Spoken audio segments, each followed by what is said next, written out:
Vaig començar a treballar a Suara el 2013 arrel d'una subrogació. Què he après com treballadora familiar? Moltes coses, sobretot personals, com l'empatia, l'assertivitat, la gestió d'emoció, la resolució de conflictes. Les funcions són les més importants, són les assistencials, que tot el que té a veure amb cura de la persona, l'organització de la llar, els acompanyaments, tant a fora del domicili, tant per fer la gestió de dia a dia, acompanyaments en processos de dol o processos de final de la vida.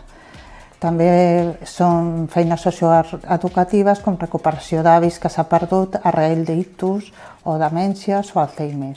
Després de 5 anys de treballar com treballadora familiar va sortir l'oportunitat de treballar com a mentora en la cooperativa, que consistia en acompanyar durant 3 mesos a les noves incorporacions.